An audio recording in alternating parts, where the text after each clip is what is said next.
wish mo, mangyayari. Ngayon ba, simulan, wini-wish mo dati, di ba?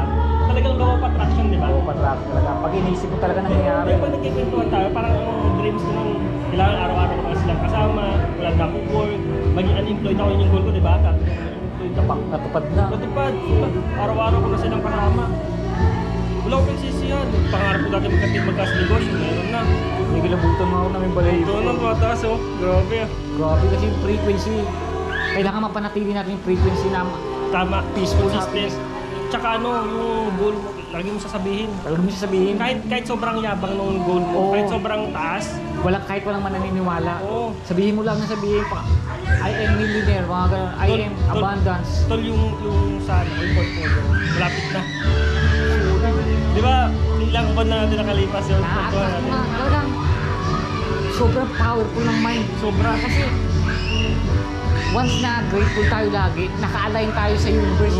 Nagagamit natin yung power ng universe. Power ni God mismo, parang ganun. Yung lagi kong pinagyayabang sa sarili ko, yung confidence ko talaga, yung lagi kong niyayabang kay Pat. Kasi sipat sobrang baba ng sarili niya eh. Yung frequency ang baba, parang minsan pagka malungkot ka, Paano siya nagsiselfie. eh. Mahilig siya mag-selfie. Pero yun yung ano ko siguro, yung confidence ko. Bumapo eh.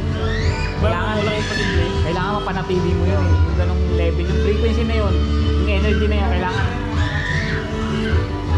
Kaya nga minsan, Kailangan ko ng kwentuhan yung kahit mga. oy, nabubus eh, yung energy. Pagka wala kang kwentuhan, punta ka na sarili, ang hirap din nun. Hirap Mag-isa din ka nun. lang. Oo.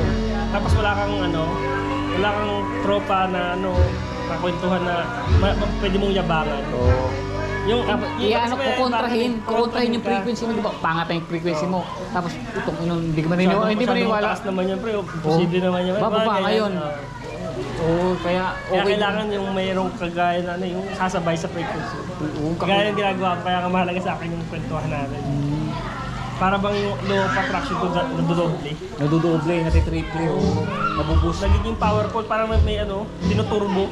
Parang may turbo. Kumbaga, motivated na ako sa sarili ko pala. Pero pag may nakakwentuhan ako, Pag na-share mo, kumbaga, na-share mo, tapos ginatungan, ginataungan, magbuboost eh. yung tapang ko tumitindi. Yung lakas ng loob ko, pati yung pag-resign ko eh. Dahil nagkikwentuhan tayo, di ba noon? Bago ako mag-resign, di ba? Nagkikwentuhan tayo doon, naghahanap ako ng lakas ng loob eh. Hina ang loob ko na mag-resign noon eh. Nag-aalangan ako eh. Pero pagka kami nakakakwentuhan ako, gaya ko sa'yo. Na ano ko, lumalakas, tumatapang ako. Talagang take risk kasi siya lang naman buhay mo eh. So lang, totoo. Diba?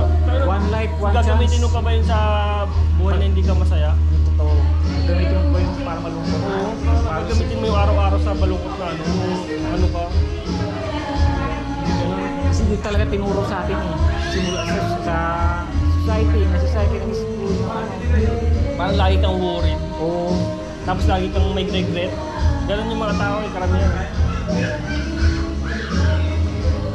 Ako talaga ano eh.